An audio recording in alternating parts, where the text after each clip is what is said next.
Ladies and gentlemen, welcome back to another edition of the NFC West Roundtable. That is correct. Smash that like button. Sound off in the chat. What team are you currently representing as we bring in our hosts one by one, starting off with the division winner last year. Jesse, how you doing, man?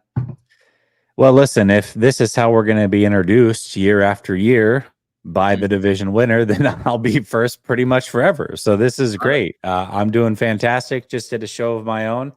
Cannot wait to get this show going tonight.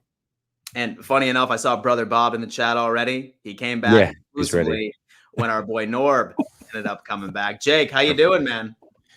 I am great, Dan. That preseason week one, I'm just ready for regular season football. I didn't realize I was ready. I think I mentioned that. I was like, okay, I can wait a little bit. No, bring it here now. I saw enough. It's all about the regular season. Forget about these injuries. Let's bring it happen. Norb, man, we missed you, bro.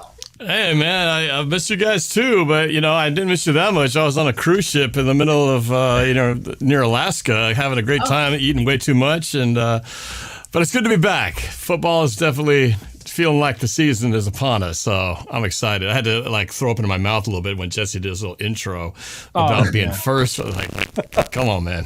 Come on. Do you remember what happened in February? That's when you throw out 30 years, Norb. Come on now. That's too easy, man. I'll save that for later. It's about to be competitive, and I feel it. And by the way, Norb, our good friend, Brother Bob, he was the one that hates the city of Seattle from last year. He's in the chat. How could I forget that, Brother Bob? Brother Bob. Showing the love. That's what I'm talking about. Last but not least, of course, the hopeful, the Arizona Cardinal fan. Hopeful, Mike. AZ Sports fan. What's going on with you, man? Hopeful is the way to describe. Absolutely. No, I'm excited, man. I feel the same way as Jake over here. The preseason game just gets you hyped up for the regular season. I'm so darn excited to see what our Arizona Cardinals are going to be able to do this year. I'm just excited. Football's back. Football's back. Football is back. Speaking of it, Brother Bob comes in and says, late second sports. North is back. I'm out. You're going to be missing the fun, man. You're going to be missing the fun, Brother Bob. Man. Oh, man. Listen. You don't mean that. You love me. Oh, man. We were about to go on an entire segment of how wonderful the city of Seattle is, baby. That's what you were missing out on, folks. I'll remind everybody that this episode of the NFC West Roundtable, all episodes of the NFC West Roundtable and Roundtable Sports, is brought to you by BetUS. BetUS is hands down the best sports book on the face of the planet when it comes into over-unders, when it comes into futures, when it comes into money lines, player props, you name it. And the best thing is that they are matching 125% of your first 3 deposits up to $2,000. So if you throw down $100 for your first deposit, boom, you have an additional $125 to play with. It's the exact same thing for all 3 of those deposits. This is one of the best promos I have seen for all sports books on the market today. And I know a lot of you NFC West fans, you're feeling yourselves, you feel confident in your team. Well, I'll tell you what, this is where they have your NFC West finishers this year. The Niners, minus 205 division winners. I wonder if this is before or after Brandon Aiyuk gets traded over to the Pittsburgh Steelers. The LA Rams at plus 325, the Seattle Seahawks at plus 700, and the Arizona Cardinals at plus 1,200. All right. Look at that, man. So much, guys. Once again, check out BetUS, #1 sports book. I think that you guys will absolutely fall in love with it. Now, what I wanted to do in today's episode was obviously get everyone's biggest takeaways from preseason week 1, things that stood out. But I feel like we have to hear from Jesse first off, because I swear to you, my friend, this Brandon Aiyuk situation, this has been dragging for months and months and months and months. I just want him to make a damn decision. All right. It's really starting to drive me nuts. What's the most recent update on this? Talk to us. The most recent update is everything is still on the table. Basically, the 49ers have agreed to a deal with the Steelers. If Brandon Aiyuk wants to be traded there, they've also agreed, Brandon Aiyuk and the Steelers, on a contract. But the 49ers are wanting to work out a deal with Brandon Aiyuk. They've always wanted to work out a deal with Brandon Aiyuk. He has always wanted to work out a deal with them, but they haven't been willing to meet what his demands are up until this point. And so now they're like, all right, you're right this close to being traded.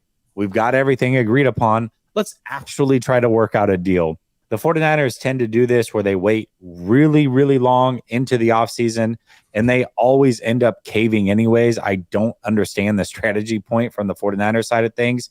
BA, I think, as much of a diva as people want to say he's been throughout this, he's been pretty clear. If you make me play on the fifth-year option, I'll show up in week 11 so I can accrue my year. If you're going to pay me, then pay me what the Steelers are willing to pay me, and I want to be a 49er.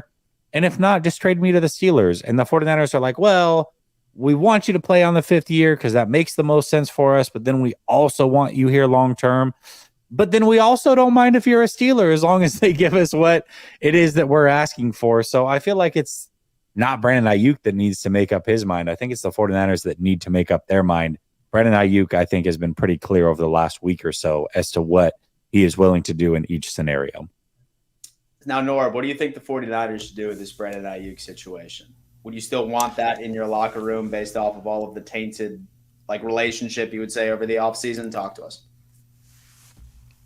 Are you saying would I be happy to see Brandon Aiyuk leave the 49ers? No. I'm saying what should they do about it? Objective is what should they do? Oh, I thought you were asking me what I want them to do.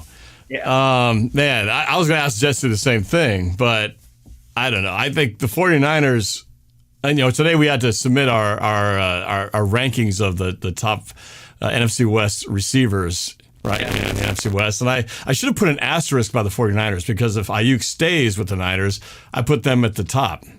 And if he goes, though, I might change that order a little bit. Might even slide Seattle up in the top there. So I just think the 49ers, with Aiyuk, I think they are one of the dominant offenses. They got that machine rolling. But if Aiyuk leaves, I don't know if they could just plug and play a different guy into his position and be as successful as they've been. I want to hear what Jesse has to say about that. But would I be happy to see Aiyuk gone? Would it make sense for the fact that I'd be happy to see him leave and be traded to the AFC really means I think the 49ers should keep him. If I'm the Niners, I find a way to keep him, make him happy and stay. I know it's probably not the most financially sound and smart thing to do, but if that window, I tell you, man, that 49ers window, it's changing. It's potentially closing, and if they lose one of their key pieces on offense at a point where that window is right on the edge there, I think that's going to hurt him big time if they let him leave. Oh man, and so we're getting a little bit of static out of that mic real fast. Oh, my bad. Yeah, no issue. Brother Bob comes in, and he's an anti-Kyle Levy as well. Rests of NFC West wish they had Aiyuk issue. Oh, man. They say that you just want to have an issue with the guy. They have a bigger issue. Brandon Aiyuk can leave. Trent Williams is more important. That's coming from Rams fan. I agree with that. Overall priorities.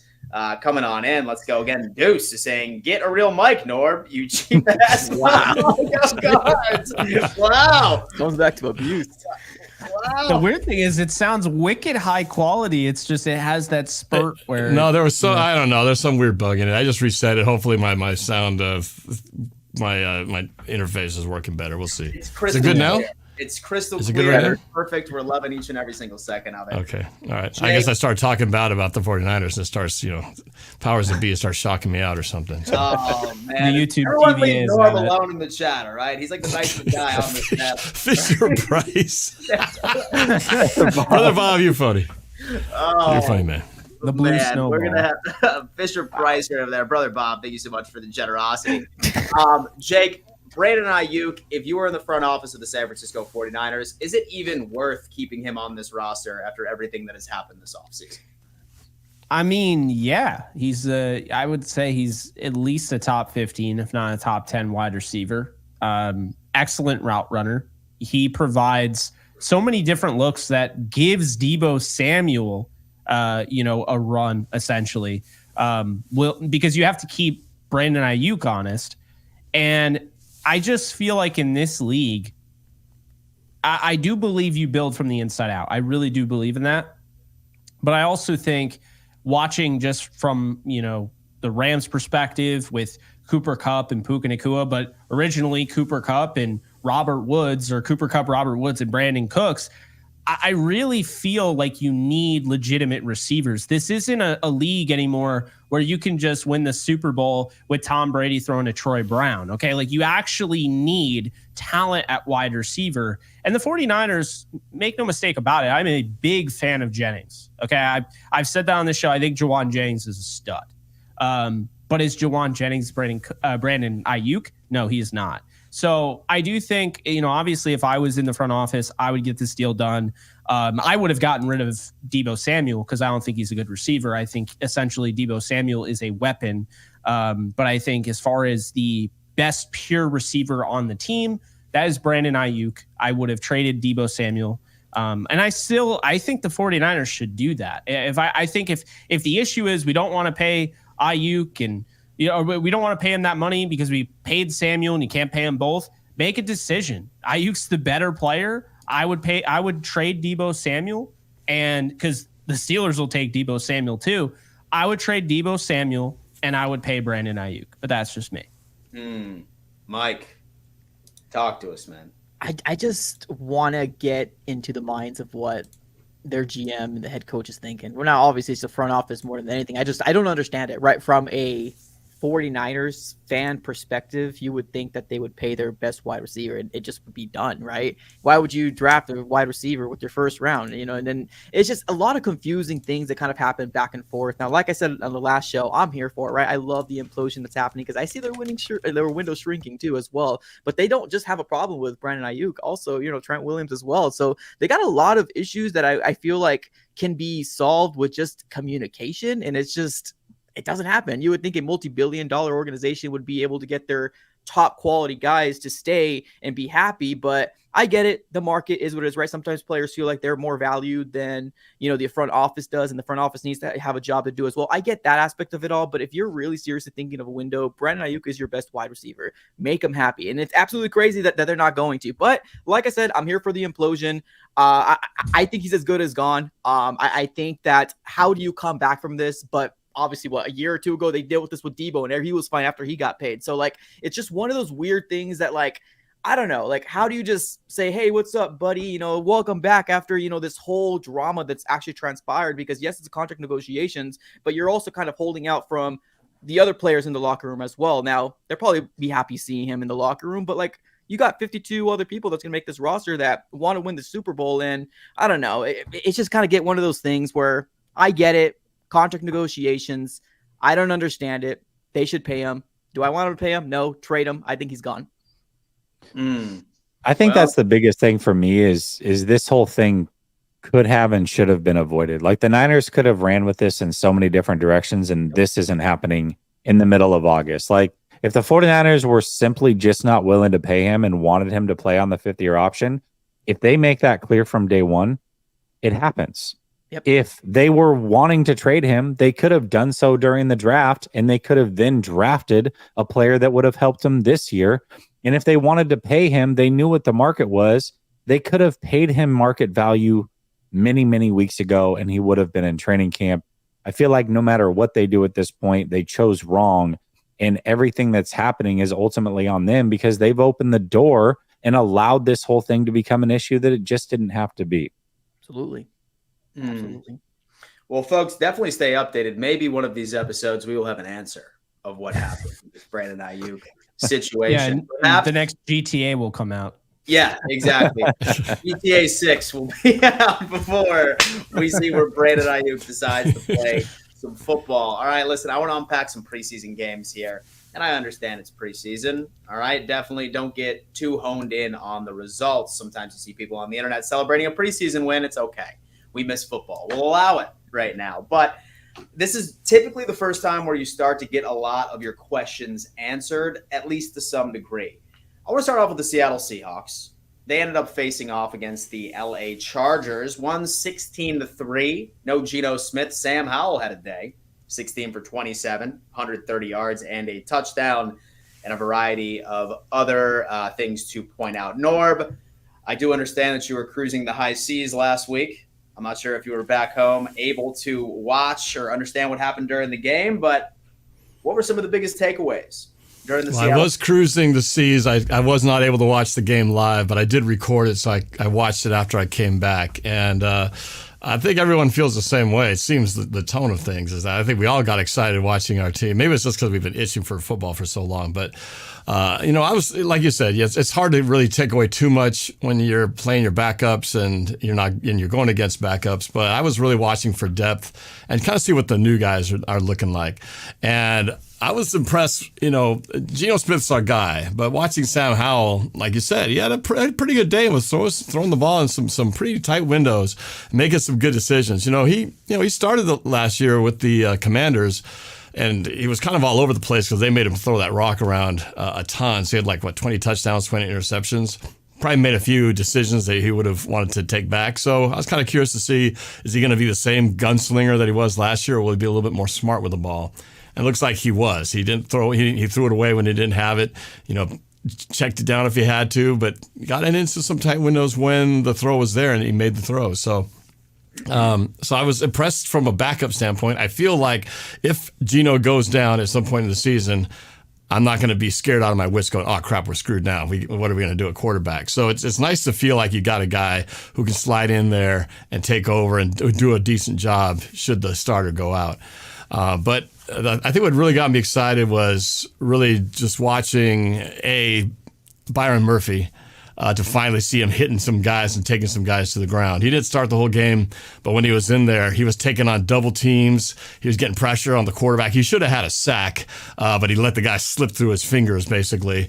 But he did have a nice tackle for a loss. But just watching him eating up ground, it's been a while since we had guys who have commanded a double team, and in his first game already making his presence felt.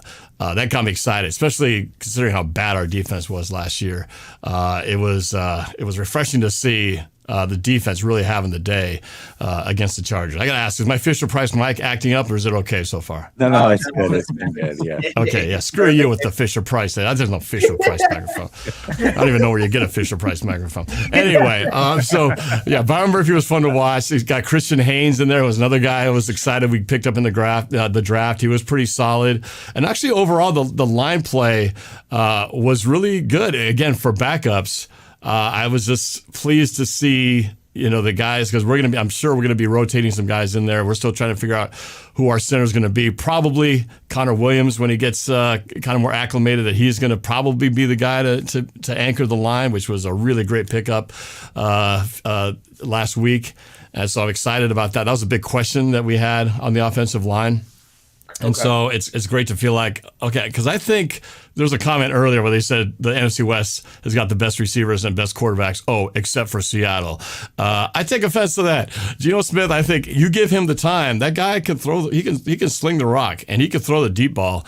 A lot of the issue is just he hasn't had the time.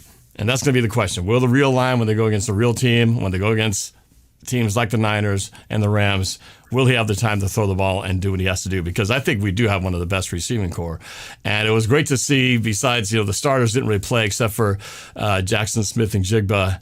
But just seeing some of the fourth, receivers who might be coming in there fighting for a spot, guys like Laviska Shenault. He's a guy that's a very popular fan favorite, was making hella catches, yards after the catch. He was definitely a playmaker on that first game. And, and really just the defense, though, is what really owned the game. It was only 16-3, so it doesn't sound like it was that lopsided, but they had one interception. They should have had 4. There was 3 that bounced off guys' hands that they had, and they just didn't hold on to it.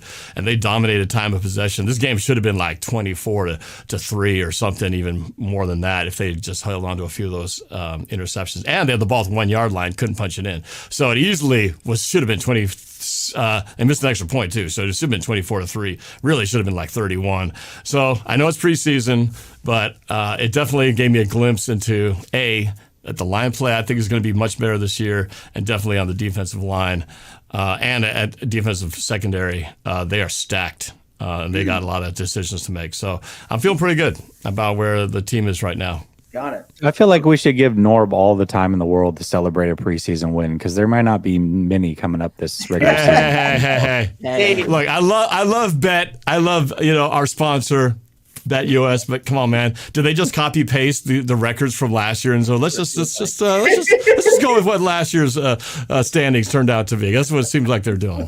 Hey, I think they're missing out man, here. It's easy money for you, Norm. It's easy money for you. That's right. That's right. Get on the app and you might make some money with the Hawks. I'm telling you. That's what I'm talking about. And then Brother Bob came in and said, I forgot Jake is a closet Niners fan. Right on, bro. I hate that team so much. I hate that team. Yeah, I'll leave it at that. So no, more from it. Man, look at that. We have Cryptic coming in. Says, does the panel think there is more Brandon Aiyuk type receivers than there is Debo types? We have seen 2019 Niners give Debo 500 touches and be successful. 500 touches, that's nuts. Jesse, I'll let you take care of that. Yeah, I mean, Debo's a more unique player, but what is more important to this team at this moment, I think, is a player like Aiyuk. I think if Jimmy Garoppolo was still the quarterback here, then Debo still makes a ton of sense because you don't want him throwing downfield at all. And with Brock Purdy, you don't mind him throwing downfield. You want him taking those chances because he usually can cash in, especially with Brandon Aiyuk. So I think Brandon Aiyuk being able to open up the field for all these other receivers underneath, being able to help Brock Purdy play a little bit of the long game, something that he excels in, then I think it makes more sense for Brandon Aiyuk to be on this team than it does Debo. I love it. And then Sijin came in and said, Norb, while you were out doing the Gilligan's Island thing, how do you feel about the Seahawks moving forward? Oh, I love Sajid. Yeah. I mean, I pretty much kind of capped it off. I mean, one preseason game in, how much more are you going to really say? But optimistic, man. Optimistic. More hopeful than I was, the last couple of years. And so the belief in Sam Howell is certainly interesting as well. We get the rest of the panel's thoughts on that after these next couple of super chats. I'm sorry, but I want to see more Marvin Harrison Jr. Yep. Have no fear, JK Gamer. We are going to be transitioning over into what exactly we saw from the Cardinals game. I was looking at the statistics, and I didn't see a lot from our guy, but it doesn't matter. We're going to unpack it. We are going to unpack it. Then, Brother Bob, once again, Norb's mic is now better than his shit. Team. Wow. Oh, man, Brother Bob. Man. Gotta love Brother Bob. Right? You have to. Folks. Brings the spice, man. Folks, you gotta appreciate all of the generosity. 121 of you in here rocking with us. Guys, listen, we are live every single Tuesday at 9 p.m. EST, 6 p.m. Pacific, giving you all of the latest of the NFC West. The show is about to go absolutely crazy during the season. We launched after the Cardinals and the Seahawks playoffs. Hopes were practically almost gone. Now everyone has their hat in the ring, and we're really excited to launch, man. So go on ahead, subscribe, and turn on those bell notifications. You don't want to miss a damn thing. I can assure you that. Mike, talk to us about the Arizona Cardinals. I noticed that you didn't see many starters out there based off of the box score. Yep. Just briefly, any main takeaways, something that makes you feel decent? There's a lot of takeaways, honestly. Yeah, you can look at the scoreboard, and I think you can say to yourself that, a lot of people didn't play. We did see Marvin Harrison Jr. Play for a drive, and it was a 3-and-out, and didn't ever play after that. Now, we don't exactly know how it's going to look like in game 2, but I do feel the same way as Norb, where the copy and paste thing. Now, granted, he might be a little bit, obviously feeling his Seattle Seahawks, and I'm feeling my Arizona Cardinals, but it's 0-0 for everybody, right? And I feel like the Arizona Cardinals have made some big strides here in this last offseason compared to last year. Now, yes, we were a 4-win team. I get it. Keep rubbing it in. But I think the Arizona Cardinals have big strides, especially in this preseason. Now, I'm not going to sit here and say, this preseason, the Arizona Cardinals did this and that, we're Super Bowl. No, we're not Super Bowl bound, but I think we're making the right steps to get to a competent team. With Jonathan Gannon at the helm, I'm just so confident in what he can do for this Arizona Cardinal organization. And Monty Ossenfort, although he's playing things a little safe, but, it might just be because he's obviously, trying to build into his second year, but what the Cardinals have brought in the draft has been magnificent. Like, we've seen a lot of players that has already taken a leap from year 2 going into this year. and then just rookies, right? We've seen Dadrion Taylor-Demerson. He's played some really, really good snaps. Now you can kind of say to yourself, oh, they're third string, fourth stringers, but this is where they start, right? Yes, they're late round picks, but you can get gems in the 4th round, the 5th round, the 6th round. That's something that we're not used to in the last regime. But with Monty Ossenfort, he's brought a lot of young group of players together that are fighting for the same thing, and that is to hopefully win a lot of football games this year. So big takeaways is hopefully next week we see more Marvin Harrison Jr., because literally it was 3 and out. He never came back in. We saw the quarterback 2 controversial between, you might guys not know the names, but Desmond Ridder, maybe you know him, but there's Clayton Tune as well. So we saw kind of a battle between them two. It was pretty exciting, but we ended up seeing a little bit of Darius Robinson, which is another 1st round pick. Just the motor, the physicality, what he brings to this defense. There's a level of excitement amongst the Arizona Cardinals fans.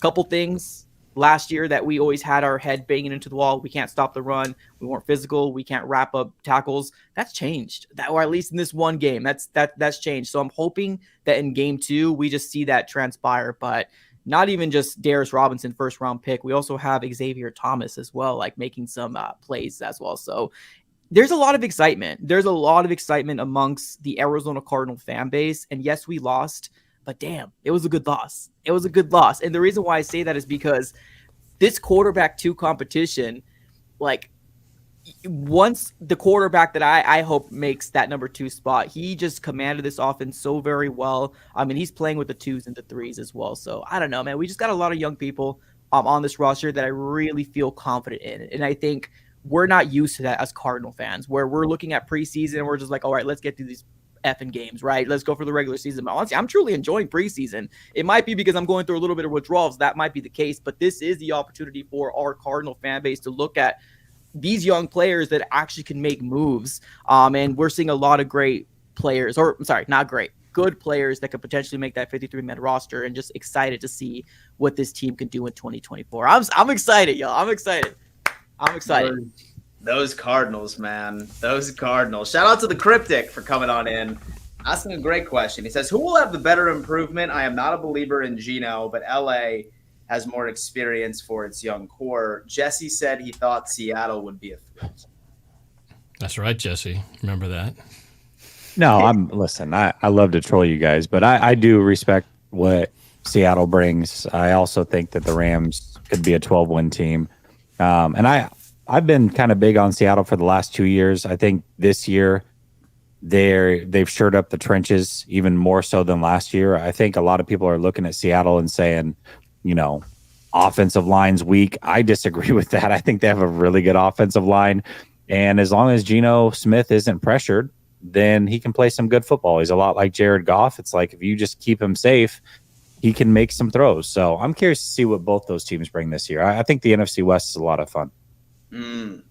Beautiful. And then Deuce is saying, tune LFG cards. Jake, zoom in. It's not a zoom in. Is that a zoom in? Got a camera, man. All right. Hey, it's a 16 millimeter lens. So they want to get more up close and personal with our boy Jake over here. Guys, reminder, smash that like button for us, and then we are going to move on right to the Rams game after we hear a brief word from our sponsor, Shynessly. So now you'll probably notice that half of our representatives at Roundtable Sports always have their undies in a bunch when it comes to their favorite NFL team. And listen, I'm sure that they're getting sick of that feeling where they're feeling a wedgie rather than a warm hug. Maybe they want to say goodbye to uncomfortable chafing and hello to the softest underwear they will ever wear. Well, folks, let me introduce you to Shynessty.com, the underwear company that is here to revolutionize the underwear game. Let's be honest, life is too short for boring undies. These are so soft, y'all. You won't even realize you're wearing them. With the moisture-wicking technology and a perfect fit that never rides up, you'll quite literally feel like your balls are floating on a cloud all day long. And look at some of these absolute designs. And get this, folks. If you use our code at checkout, you can get an additional 15% off your order, RTS15. Remember, supporting our sponsors is a way to support us over at Roundtable Sports. So stop neglecting your balls and give them the gift of Shynessty underwear. Link is in description. Shout out That's China. I love an ad read every time. Thank you, man. I appreciate that. I want my balls to be on a cloud. Hey, Give me some shine to see, hey, man. man. Next week, the panelists are actually going to be modeling them for you on stream. Tune in. Oh, here we go. We lost some subscribers there, boys. All right. Hey, talk to us about the LA Rams, 13-12 against the Dallas Cowboys. Poor Stetson Bennett, first off. Talk to us. Go ahead. You know, it's fun. First off, I got to say, SM, that's the greatest comment I've ever seen in the history of Roundtable Sports. Brock Purdy is an industry plant. Are you kidding me? Where is this one? Where is it? Oh, it was way back. It was a while back. Yeah, it was up there. 9:22 p.m. That needs to be highlighted. I will wait because that is one of the greatest comments in the history of the universe. That was so funny. Because you have people like, yeah, your team sucks. Yeah, well, your team sucks. And you got Brock Purdy's an industry plant. That was pretty good. Oh, man. I gotta highlight this bad boy real fast. Yes. Yeah, but go ahead while I find it. Oh, so, Nice. SM's goated for that. All right. So the funny thing is, and everyone can attest to this because Dan, obviously you watch a lot of different games. You cover the NFL. I see you on Instagram. And Jesse, you know the NFL very well, and Norb, Mike, you guys probably watch other games as well. But I really love this because Dan just brought up Stetson Bennett, and it's just a reminder that when you're zoning in on your team, your attention is entirely elsewhere from what the mainstream and what everyone else is thinking. What I took away from the game was that third-round pick from 2 years ago, Logan Bruss, who scouts were jumping in the pool over, like they were so excited to draft him, who tore his ACL and looked like an absolute bust, who had to move positions. They moved him back over at right guard. He kicked ass. He had the #1 pass protection grade in all of football this year, according to PFF. So I saw him. I saw Warren McClendon Jr. at right tackle. I saw Bo Limmer at center. Yes, Jesse, don't I know. Talk about it, please. I saw Zach Thomas kicking ass at left guard, and I saw AJ Arcuri playing a pretty decent left tackle. I understand the Dallas Cowboys did not have all their starters in. But the thing that I was most curious with when I watch preseason games, what does the offensive line bring to the table? It's a lot of these guys just being thrown together with not really a lot of opportunity to gel, all of that. And keep in mind the Rams, we talked about the injuries in the last episode. They've had 4 injuries to the offensive line. So this is a big deal. And they kicked ass. And I have not seen a Rams offensive line in preseason look this good. And people would say, well, the Cowboys did. I don't care. We hear it all the time. When somebody, turns heads in preseason, people go crazy. But then when someone's bad, people go crazy on them. It's like, it's very picky, choosy. If preseason doesn't matter, keep that same energy for both sides. But you can't be like, it matters when it's good, but when it's bad, I don't care. Or when it's bad, I only care, but when it's good, I don't care. There has to be, take it with a grain of salt, but also realize there is some truth to what you're seeing on a football field in preseason. For instance, Jordan Whittington can play in this league. He may not be a superstar. I don't need him to be a superstar. He's the 5th wide receiver on the Rams, but he looked like the best receiver in all of preseason this week, without a doubt. And I was very high on him coming in the year. I actually said on this show early on, if there's anybody in this draft that resembles Puka Nacua, it would be Jordan Whittington. Not to say he's going to be Puka Nacua, but he was the closest one to it. So the point I'm making here is that instead of looking at Stetson Bennett, who did not play well, he had a few really nice throws. He had the game-winning touchdown, but he threw 4 interceptions, 3 of which came from a clean pocket, which is the biggest concern of mine. Instead of focusing on the quarterback, I like to kind of bounce around, look away from the football, and try to really zone in on the trenches.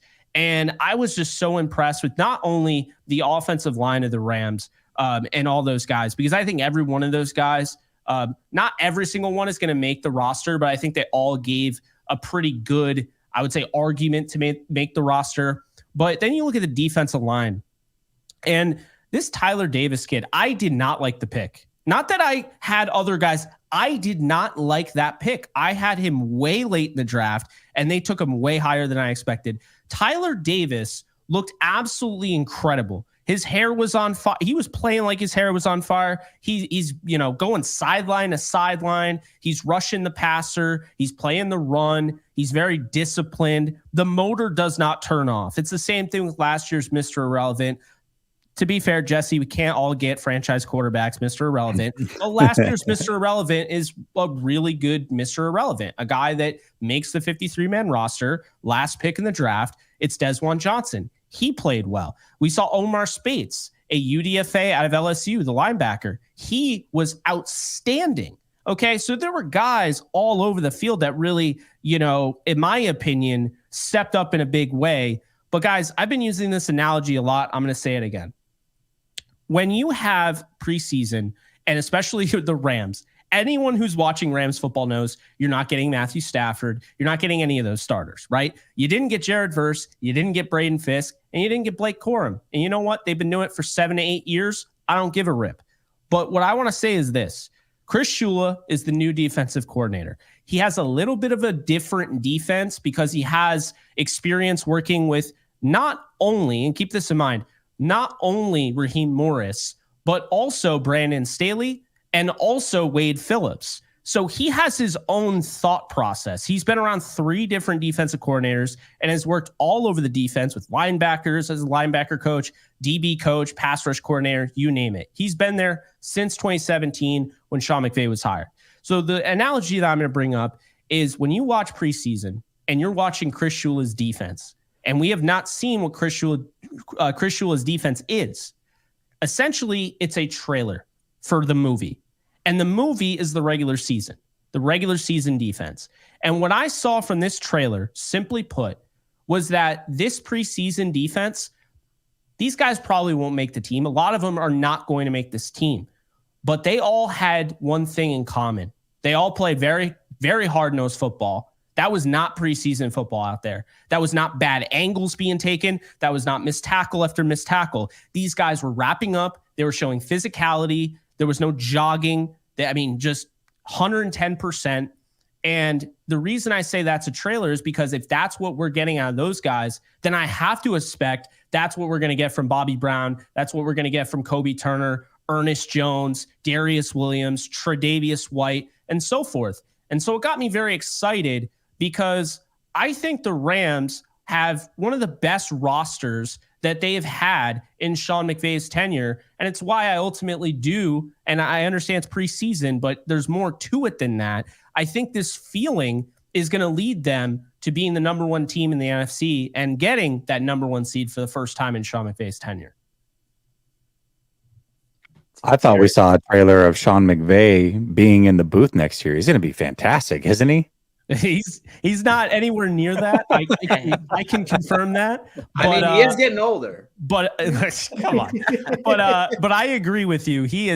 Oh my God, I love listening. He would be great. He would be great. He'd be one of the best, I think, because you don't see guys with recall like that. He's not of this earth. And I mean, I say this all the time. If you go to no matter what people say about a certain artist, for the most part, if you go to a Taylor Swift show, Foo Fighters, you name it, you can see why they're leaps and bounds ahead of others and why they're as popular as they are. When you go to an NFL game and you see Brock Purdy doing his thing and Matthew Stafford and Patrick Mahomes, you're like, okay, that's why these guys play in the NFL, right? You see Aaron Judge hitting bombs, at Yankee Stadium. You're like, okay, he's a lot better than the average baseball player. This is why he's in the MLB. Well, Sean McVay is one of those guys. He just has this recall that no one else has. He could tell you the exact play, the formation, everything. Oh yeah, trips wide, blah, blah, blah. And it's like he'll talk about, he gets this brought up all the time. What was the play call that you made when Kirk Cousins had that touchdown in the that game where he said whatever he said. I totally am blanking on it, but and he can tell you the exact formation. He can tell you everybody in that, that order. He can tell you that they motioned. He can tell you who the original play was intended to go to and how he actually told Kirk Cousins right before the play, hey, actually, there's somebody peeking here. There's somebody giving up here, go here because they're firing off the left side. He could tell you all that. And I couldn't tell you what I had for breakfast yesterday. So, I mean, that's just really where he's at. I mean, Sean McVay would be the perfect guy in the booth, but he's not going to be there for the next 10 years, at least. Oh, my God. And funny enough, he's not the youngest coach in the league anymore. No, he's not. It hurt him. It kind of hurt him, I think. He was a little bummed. He was a little bummed to hear that. See, Jake loves Brock and the Niners. I understand. Me too. But Bob, anti-Kyle Levy. I like guys that are overhated, and Brock Purdy is one of the most overhated players in football. He is so much better than like the casual fan realizes, and that's as simple as that. Even Jesse hates him. I don't understand. Yeah, I know. I do. It's crazy. Not as much as Grant hates him. Grant hates Brock Purdy? Grant Cohen hates Brock Purdy. I think that's a pretty close second.